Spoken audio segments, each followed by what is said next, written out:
Hello everyone, welcome back to my channel. চলে এসেছি আবার একটা নতুন রেসিপি নিয়ে। আজকে তৈরি করে দেখাবো ব্রোকলি ফ্রাই। আর এটা খুবই ইজি আর খুবই টেস্টি হয়ে থাকে। তো এখানে আমি একটা ব্রোকলি নিয়েছি এবং সেটাকে এভাবে টুকরো করে নিয়েছি, যেমনভাবে আমরা ফুলকপি কাট করি সেভাবেই।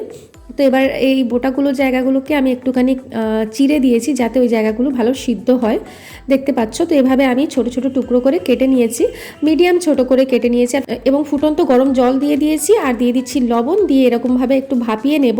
এতে ব্রোকলির মধ্যে যদি পোকা থাকে সেটাও বেরিয়ে যাবে আর ব্রোকলিগুলো একটু সিদ্ধও হয়ে যাবে। তো এরপর এটা আমি রেখে দেবো 5 থেকে 6 মিনিট।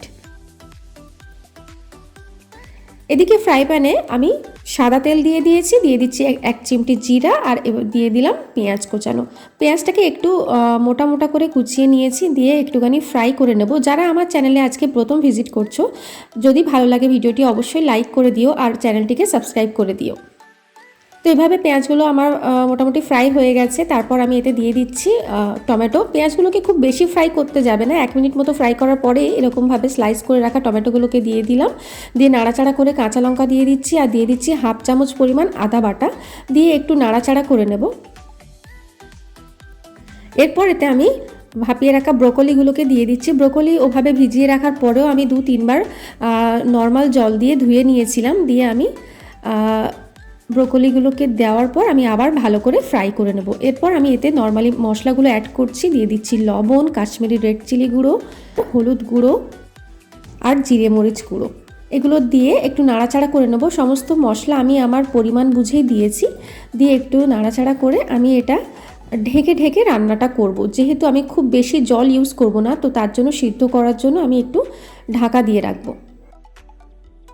প্রথমে ওর থেকে নিজেই কিছুটা জল বেরিয়েছে, সেই জলটা টেনে আসা অবধি ওয়েট করব। তো ঢাকা দিয়ে মিনিট 2-3 পর আমি আবার ঢাকাটা নামিয়ে আমি একটু ক্যাপসিকাম দিয়ে দিচ্ছি। ক্যাপসিকামগুলোকে স্লাইস করে দিচ্ছি। প্রথমে দিলাম না, কারণ প্রথম দিকে ক্যাপসিকাম দিলে ক্যাপসিকামটা অনেক বেশি সিদ্ধ হয়ে যায় তাড়াতাড়ি, সেজন্য একটু শেষের দিকে ক্যাপসিকামটা দিলাম। দিয়ে এভাবে নাড়াচাড়া করব আর দিয়ে দিচ্ছি অল্প পরিমাণ একটু জল। তো একটু জল দিয়ে আমি ঢাকা দিয়ে রান্নাটা করব আর মাঝে মাঝেই ঢাকা খুলে একটু নাড়াচাড়া করে নেব। এভাবে একদম জলটাকে টানিয়ে নিতে হবে। তো আমার তৈরি হয়ে গেছে ব্রোকলি ফ্রাই, আর এটা খুবই টেস্টি। তোমরা নর্মালি ফ্রাইড রাইসের সাথে খেতে পারো অথবা পরোটা, রুটি সব কিছুর সাথেই এটা সার্ভ করতে পারো।